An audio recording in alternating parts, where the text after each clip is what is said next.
Brian, it's our first proper chat since the playoff final. It's been a bit of a summer so far.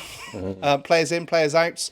Do you just want to sum up how things have been since winning the playoff final, though?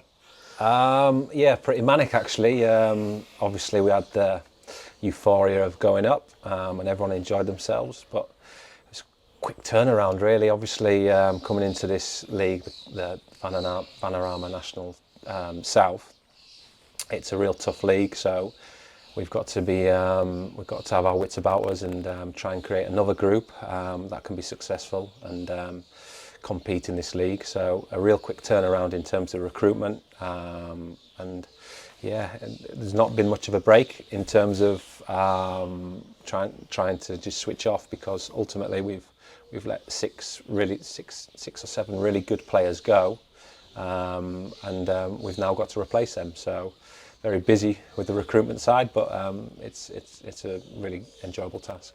And you're happy with the core of the side that you've kept together from last season? Yeah, definitely. I think we'd have been happy if we kept the whole team together, our whole squad together. They're a really great bunch, but ultimately you've got to make big decisions in football. And like I say, we let 6 or 7 go, but the lads that we have kept on, they've proved themselves to be winners after getting promoted, and they're made of the right stuff. And I'm sure they're chomping at the bits to go and prove themselves in the Conference South, or Vanarama South. The ones who've gone, do you want to share a few thoughts on any of those? Oh no, look, just just want to thank them really. I think it was a real tough phone call conversation I had with each player. They're really unfortunate not to be playing in the South next season. They were fantastic players for Salisbury Football Club, and they represented the football club exactly what you'd want from a Salisbury player. And it's just football, I suppose, and we wish them well with the futures, and I hope to see them again. Some new faces in the dressing room, in for pre-season training. 3 new signings at the moment. Some exciting potential amongst them as well.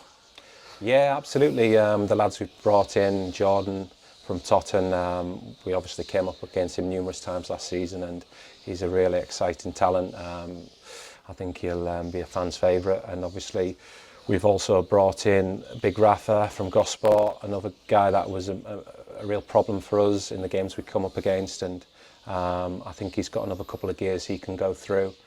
And then finally Faz, he's proven at Conference South level.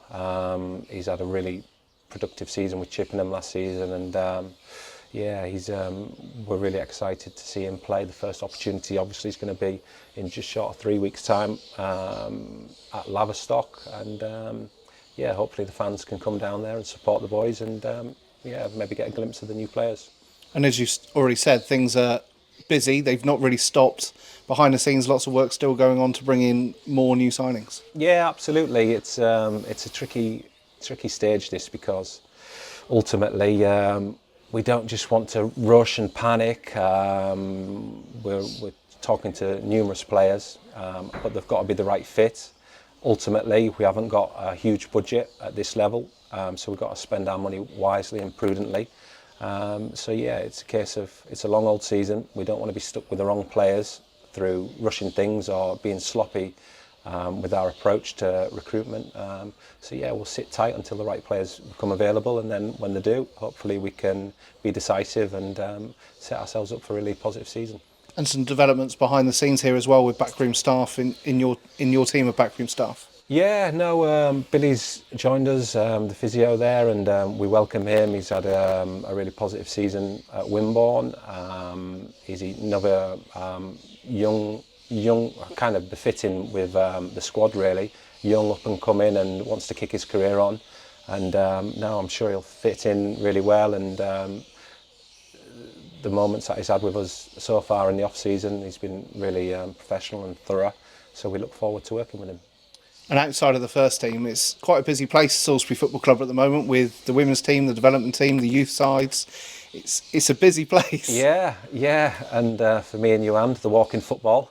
Oh yeah, the walking football, don't forget them as well. Yeah, that's growing obviously. No, it's really busy. Credit to all the people behind the scenes. Obviously, like we say, we've got the under-18s. I think there's 2 teams there.